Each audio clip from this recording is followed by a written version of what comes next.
Hello, my name is Carlos Parda, and today I'm going to talk about the Buddhist manuscripts in Japan during the medieval era. Japan's Middle Ages began in 1185 when the central government of Japan, based in Kyoto, was shaken by the power and influence of regional feudal lords that led by the new shogun Minamoto no Yoritomo formed a separate civil-military capital in Kamakura, thus creating the Kamakura shogunate, and it ends in 1603 with the rise to power of the new shogun Tokugawa Ieyasu, who unified the country and imposed peace through Japan. However, and despite what may appear, it was a period that has left us a multitude of written records and the beginning of what we know today as archives. Many Buddhist manuscripts were copied, for example, as they are a very important part of the culture of this period, reflecting on the popularization of Buddhism among all classes, the increase of sects and schools in Japan as the Tendai school or Zen Buddhism, the meaning of the Buddhist manuscript as a sacred object, or copies of various sutras as a form of merit and meditation, for example. So Buddhist manuscripts were written on paper, the invention of which came from China in the 2nd century. Before starting to write, lines were drawn so the lines of the text would be straight and clear for the reader. The pages were joined together with vegetable glue or by means of threads of vegetable fibers to sew them and join the leaves by the sides, because there were three types of binding. The oldest, the oldest one is the kanshubon, which was the most common before the 9th century. It consists of a horizontal roll of paper that is unfolded on the right side and collected on the left side thanks to a wooden or ivory anchor while the text is read. The last page was reinforced with silk, until it was replaced by the sashibon, which dominated the Japanese Middle Ages. It consists of several sheets folded in the longest half and divided, which are joined together to form a compact notebook similar to those of today. They were used for copying sutras or annotations, so it had a daily or very regular use.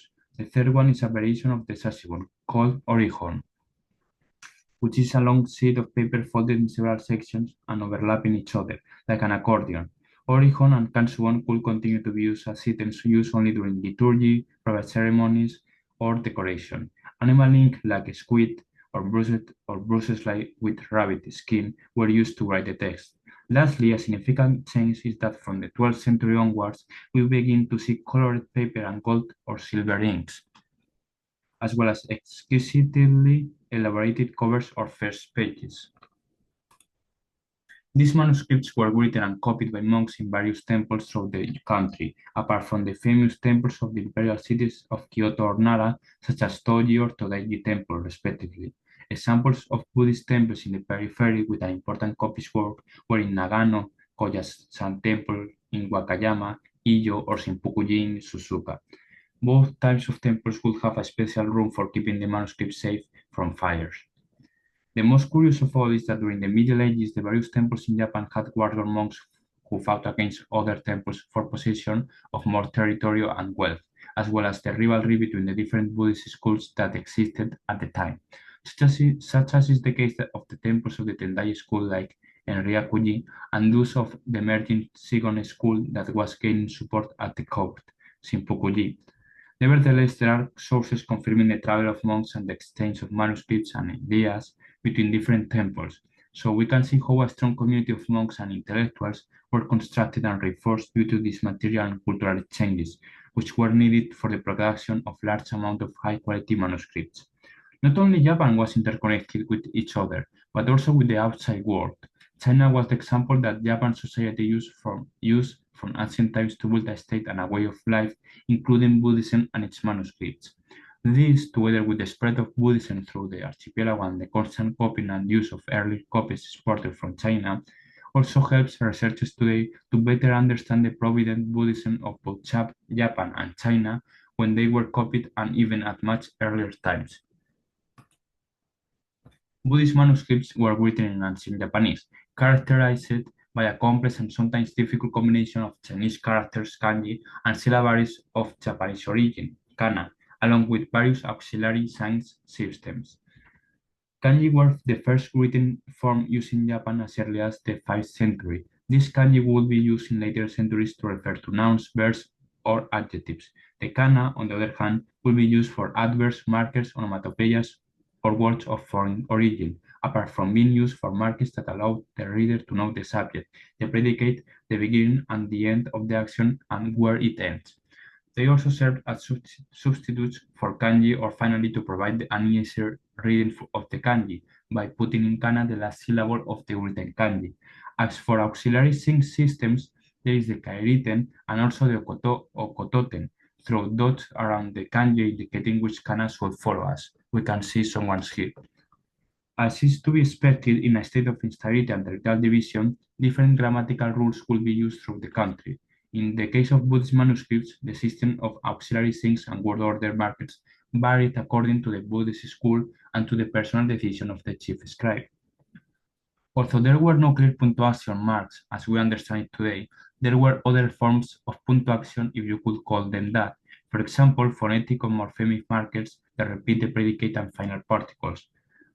Then there are space or empty lines to indicate a quotation or bars and circles to indicate omissions, a new paragraph or a sentence, or to emphasize a line. And also very important are the use of headings at the beginning of each chapter and summaries that help to have a preliminary idea of what one is going to read. These elements are only found in Buddhist manuscripts in the Middle Ages, while not in literary texts, as they would have been very useful if they were continuously read it aloud and used for study. Perhaps the most important example of Buddhist manuscripts during the Middle Ages are the copies and commentaries and instructions, the Kidan, of the Lotus Sutra that have been known for centuries.